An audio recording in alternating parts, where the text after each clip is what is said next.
NUP as a political organization, I don't even think it's a question about how new they are.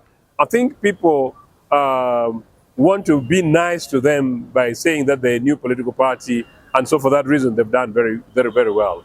UPC at independence, we were we were 2 years old, and then we formed government and independence, and went on to deliver the most radical reforms in this country, both economically, politically, and socially, since independence to date. The Obote one government, the UPC one government, is a government of a leader who was then young, excuse me, at 37, and delivered what NRS failed to deliver in 40 odd years, and they never will. So how long a political organization has been in space is neither here nor there, but rather what they represent. So granted, they shook the country to become a second largest political party in the country. That is a massive credit for them, and you can give them 7 out of 10. Granted, as I said, that right now they're the political organization that causes Museveni to create new legislation, including possibly this NRA amendment legislation. You can call it UPDF, but UPDF is basically a name, but this is an NRA army anyway. So from that perspective.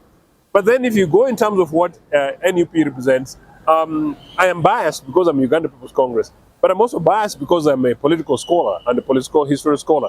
I don't know genuinely, ideologically, what NUP stands for, and from that perspective, I don't know whether I can rate them, because I think I would be unfair to them, and maybe some of their members might feel rather angry with me.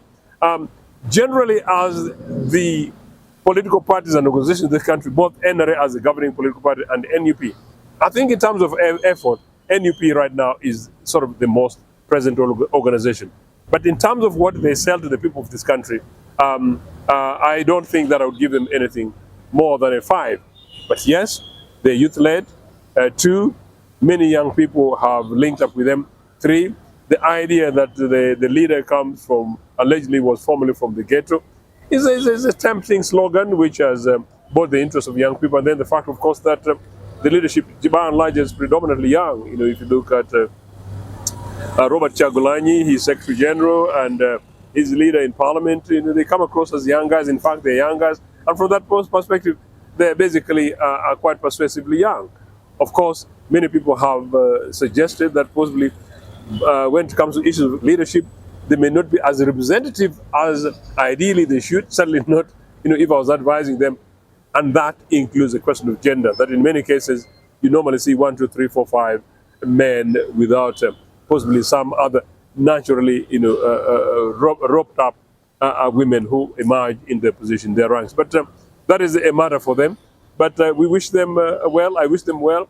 From my perspective, my focus is reclaiming the leadership of Uganda People's Congress from NRA, and replacing the leadership of Uganda People's Congress from dictators from within, and making sure that the values of Uganda People's Congress that I know that delivered for this country, and the values that I represent from a perspective of an ideology of social democratic political party and organization, and as the political party that has opposed the NRA from their formation and opposed them since coming to government, of course that UPC leads, and NUP, the messages came and follow us. We want to make sure that we're able to reclaim our space and then push the progressive social democratic agenda of education, health, infrastructure, agriculture, and employment for our people, national defense for our country, and industrialization for our country, and jobs for our country, and for our young people. So that, well, there is a hope in a post-Museveni Uganda that our resources are not taken to Pineti, our resources are not taken to Museveni's families, our resources are not taken to crooked women in Atiak Sugar, and once again, crooked women, including in Roko, and crooked people with the Sudhirs and others, but that our property and national resources belong to you, the young citizens of the Republic of Uganda, as UPC did before. We did that before, and we believe I'll do it again. Because I can tell you, at independence in 1962, our national GDP was 12% in the hands of the Africans. And by independence in 1965, 3 years only, we were able to make sure that that figure had moved from 12% Africans controlling the economy, and within 3 years, that number had gone to 35%. You can guess what it was in 1970 by the time Museveni's friends brought in Idi Amin. So that really is my focus. That should be our focus. But I can only say that, well, going forward, the biggest challenge at the moment is making sure that Mr. Museveni comes to terms and realizes his time is there, and then he becomes kind and sympathetic to the people of Uganda, so that that is able to retire and give hope and possibility for this country.